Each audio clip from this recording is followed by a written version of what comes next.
It's the beginning of 2024.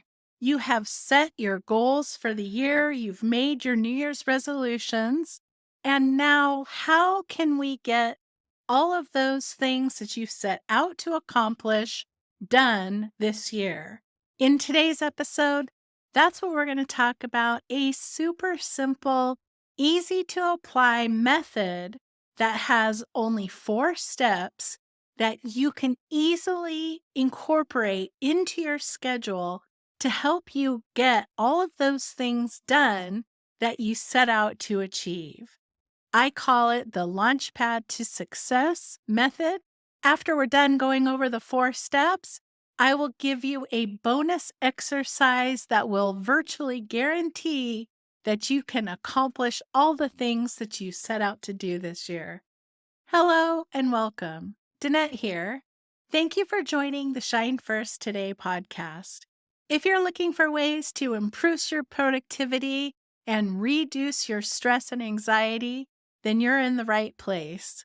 This whole topic got started a few months ago when I was asked to give a presentation to a group of financial advisors on the topic of goal setting. As I was writing the presentation, I picked 3 of my own goals at the time to illustrate during my talk. About a week before the event, I met with the sponsor of the event and we were going over my presentation. And I started to look at the goals that I had set just about 8 weeks prior. And every one of the goals that I had set using this method, I had already accomplished it or it was well on its way. And I was really amazed at how fast the things that I had set as goals just 8 weeks prior were already there. So I had to come up with a new list of goals for the presentation. That's why I wanted to focus on a system that can help you get those things in place. Let's dive into this 4-step method. I made a little worksheet for my colleagues, and if you want, I will put a link to it in the description below. It's not fancy. It's just a couple of pages. It'll really help you launch your goal. The first thing I like to do anytime I'm getting ready to launch a goal, to start something new, to bring something from my imagination into reality, is give the goal a nickname. That's step number 1 is give the goal a nickname. The reason this is so important is because we have a lot going on in our lives. And if we're trying to juggle, first of all, families and work and all of our responsibilities, and we're trying to accomplish 3 or 4 new things in our life that might be complicated, it makes sense to give our goal a nickname. So my nickname for my goal of exercising more and eating healthier, I call it Fitbod. It happens to be the name of an app that I use, but Fitbod is just my nickname to remember that goal, to think about that goal in sort of a shorthand. We don't have to think about all the different steps if we're trying to achieve something humongous, all the possible things that are involved. Give the goal a nickname, and you'll be amazed at how easy it is to keep it with you and to keep your focus on it. Dr. Joe Dispenza says, where our energy goes, grows. And that's what we want to do by creating a nickname, is applying our energy into our goals. The second step is to actually launch the goal into reality, is actually to do a little launch party for your goal. And step number 2 is to visualize your goal as if it has already happened. And I like to take my Timmy the timer that we talked about last time. It's here on the desk and running, so I don't run out of video like I did in the last episode. I set the timer for about 15 minutes when I'm getting ready to launch a goal, when I'm just getting ready to start working on it. You want to visualize yourself as if the goal has already happened. A lot of times we get hung up on wondering how something is going to happen. This time we just want to relax, we just want to take it easy and just focus on once it has already happened, what does our life look like? And if we sit for 15 minutes and close our eyes if possible and visualize that goal and coming into our life, then it's going to be amazing how much faster. And we want to let go of worrying about how something's going to happen. We just want to focus on assuming that we're going to get the goal done and what that's going to look like. Step number 3 is super easy. We have to schedule time into our calendar to accomplish this goal. And whether it is 5 minutes a day or an hour a week, we have to make an appointment. And there's so many great tools. I like to use the Google Calendar to plan out my schedule, to plan out what I'm going to do. I find that if I take a goal and I've given it a nickname and I've launched it, I've visualized it, if I then schedule time to work on it, then actively spending time to work on it is how the thing is going to happen. For my fit bod goal, the first thing I do when I get up in the morning is I get on the treadmill and I try to increase the speed and increase the incline. And then I work out with weights for a little bit. I am setting up a system for accomplishing a goal. And that's how we bring things from our imagination into reality by dedicating time to work on it. It's really important to schedule time like an appointment into your calendar to work on your goals. And that leads us right into step number 4, which is to combine inspired action with visualization from step 2. Now it's time to sit and think about what is the next optimal step. What is the next thing to do to work on to accomplish your goal?